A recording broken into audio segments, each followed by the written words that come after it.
What's your name and your school? My name is Kaye, and I work at Associated Hebrew Schools of Toronto. Great. And what's your project that you're working on for Harvard? So the project that I've decided to work on is helping teachers move forward with projects in a new space that we have. It's the makerspace, and we're working on building teacher empowerment in order to own the learning and increase student engagement in STEAM integration throughout the Judaic and General Studies curriculum. Tell me more about the makerspace. Like, what is it? So the makerspace is a room that I created about a year ago. We were inspired by design thinking and a process to have kids come in and move them from consuming to creating, and we've integrated it in a few projects of through Bereshit in grade 2 with creating, and some of the things that we've done that across the curriculum is integrating science, technology, engineering, arts, and mathematics throughout the grade levels, and it's all done in a safe environment that the makerspace has become in the school. My project is really focusing on how to have teachers create these projects on their own and have a little bit more involvement and ownership on their part. Great. And how does this relate to the Judaic Studies side of your school? So for what we're looking to do is, because the makerspace is a place where to create, I'm hoping to create a faith-based makerspace where it has connections to Judaic texts. Like I mentioned, for Bereshit and creating, that was an easy one, but we're looking to kind of even take the whole, do like a Jewish timeline where it started from creation, and all the things that we've kind of progressed.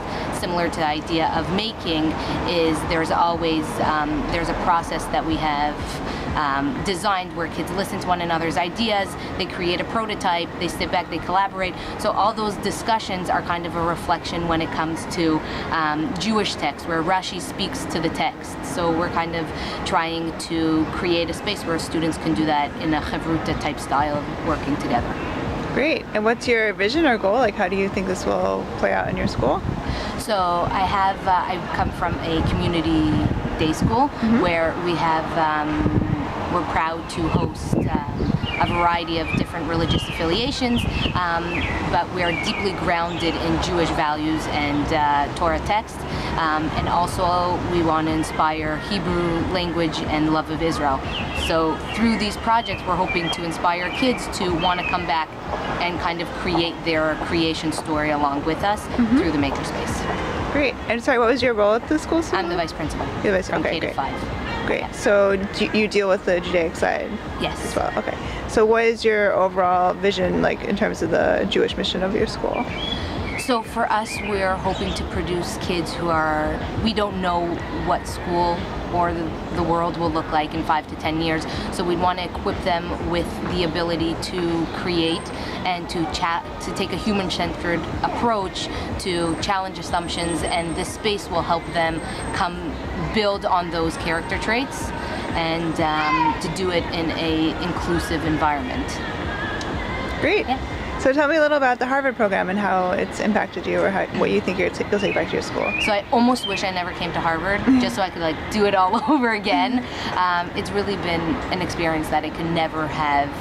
I thought it would be great, and with every professor that came, that engagement and that inspiration just kept building. It did not disappoint in any respects. I came in with an open mind, and through the different talks and facilitations, and then being able to come back and sit with a group that also, kind of like my school, ranges as in ideas and affiliations, but we all have that goal of taking excellence in our schools and taking it to the next level, and all with the student in the center, and knowing that this is why we're doing it and this is why we're here for it. Great. So is there a specific thing that you got from one of the sessions or from the cohort that you're going to bring back to your school? Well, we've established a new network of Jewish educators, and it's interesting that, there's many initiatives that we have going on within my school that is similar to somebody else, and bouncing back those ideas, or this is what worked for us. And more than that is even the reflection piece, that when you're speaking and when I think it was Deborah Helsing, when she spoke about the big assumptions, that many times, we assume, the teachers aren't going to like that project, or what if we did this? Reflecting on that and challenging those big assumptions are something that we expect of our students, but sometimes we don't take the time to do it ourselves. And I found that this has really been an opportunity to that self-discovery and being able to reflect amongst people who are also here, whether they're at the same school or dealing with the same issues. Regardless, everybody's here to help each other on a journey of self-discovery. So I'm thankful to be here for that. Great. And are there any resources you think your school could use either to help you achieve the project you're working on, or in general in terms of professional development, that you don't currently have access to? I would have to say there hasn't been a lot. Makerspaces and the idea, the culture around that is relatively new. Some of the people that I've met here are from the US and they already have these going on.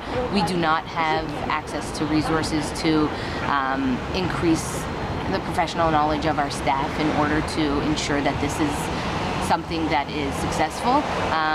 We have the parent body that supports it, but again, it comes down to the teachers. They're really on the daily basis dealing with students and projects and that.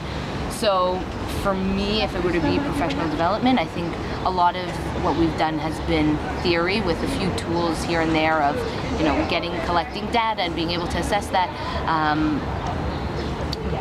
But I think in order to I'm yet to find a faith-based makerspace. So I'd love to put it out there and see if other people are doing it and be able to create along with them. But right now, I don't know if there is anything like it.